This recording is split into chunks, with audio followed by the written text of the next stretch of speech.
convinced me to leave Los Angeles and move back up to San Francisco and work for Revision 3. And,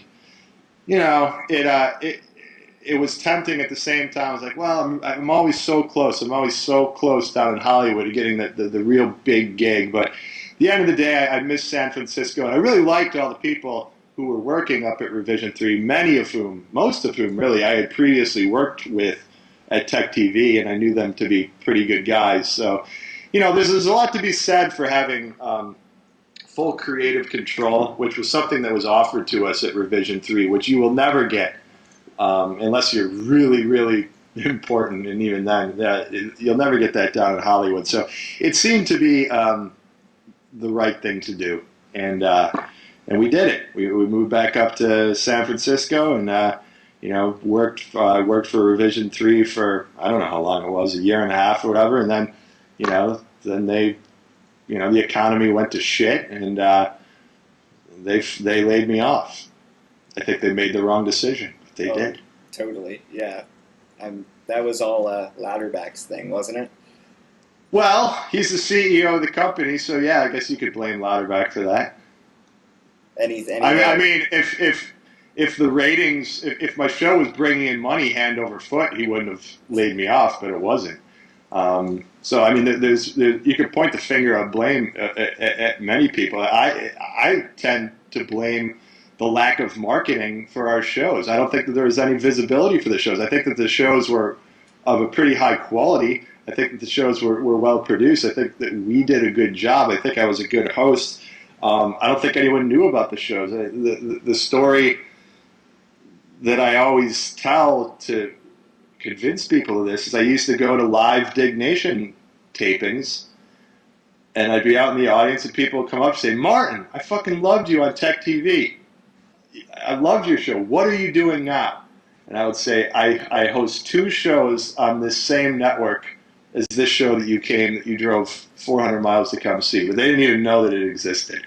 So I think that marketing was a large part. But then again, maybe people just don't like my shows. I mean, there's people like you. I've got some really, really devoted fans, but maybe there's just not enough of them. They'd rather see Kevin and Alex drink beer, I guess. So how would you have done it then? Like, did you ever have any plans to just sort of take it to your own network? No, I mean, it's ideally that's what everyone would like to do, but really to do a production very well and have it look really slick, you sort of do need a network behind you. And a network consists of many people and a lot of resources.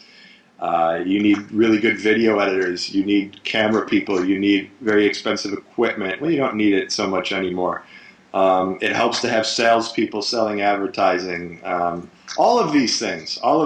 So you can produce shows nowadays. The technology exists to produce the shows very cheaply in your apartment, and also to distribute those shows for very cheaply.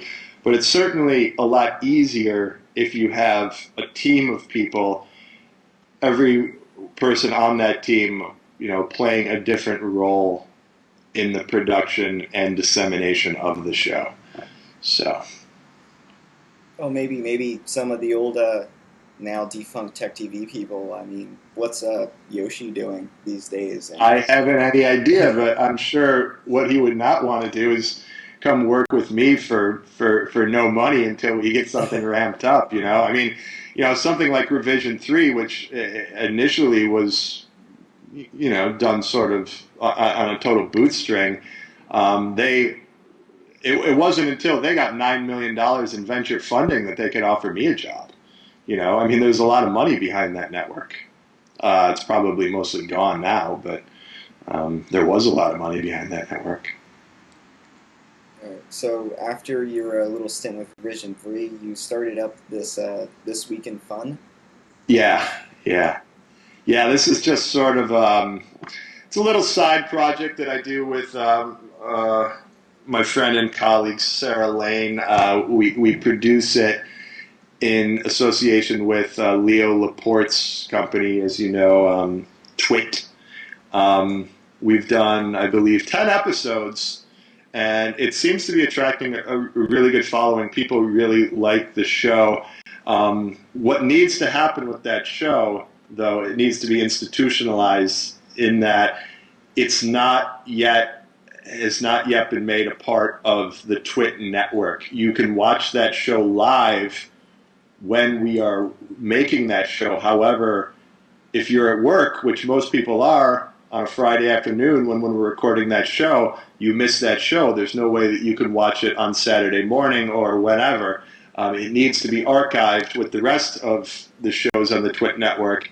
And until that part happens, we're never going to be able to sell any advertising. So right now we're producing this show at a loss. I mean, basically it costs us money to drive up there and pay the tolls on the Golden Gate Bridge on the way home, and also the time opportunity costs that we put into it. But it's analogous to being in a band. You know, when you first start a band, you don't make any money. You have to ramp up your popularity, and eventually you can make vast riches as a big rock and roll star. Well, that's sort of the stage that we're in right now.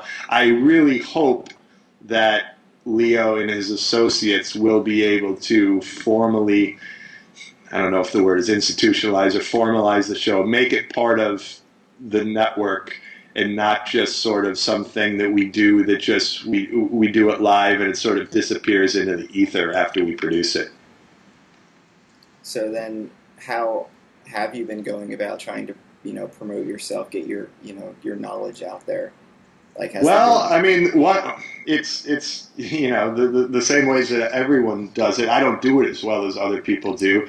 I mean, you use tools like Twitter, you use the social networking tools. One of the reasons that we wanted to do a show in association with Leo is he has a vast audience. I mean, that guy really does have a huge following. So to do shows with people like that and appear on other people's shows, I mean, this is really it's like anything else. You just get yourself out there as much as possible. Be as prolific as possible. It's something that I've sort of failed at doing recently. I should be writing blog posts every day. I should be recording my own videos and putting them up on my blog and getting them out there and making sure that they get dug and all this stuff. But I haven't been doing that as much as I should. I mean, I'm hoping that I am going to, and I keep thinking that I'm close to this, getting a real paying gig with benefits and everything else at an already existing company that has the money to pay me. I mean, as much fun as it is to do these sort of independent projects, it's actually pretty difficult, unless you're a really special person, to monetize that. You can do it. It's the best time in the history of man to do that, and people do it all the time. But you have to have a tremendous amount of determination in order to really make that happen, and that's something that I haven't shown very much recently. So then, what has your spare time somewhat been occupied with then? Has it been slowed down?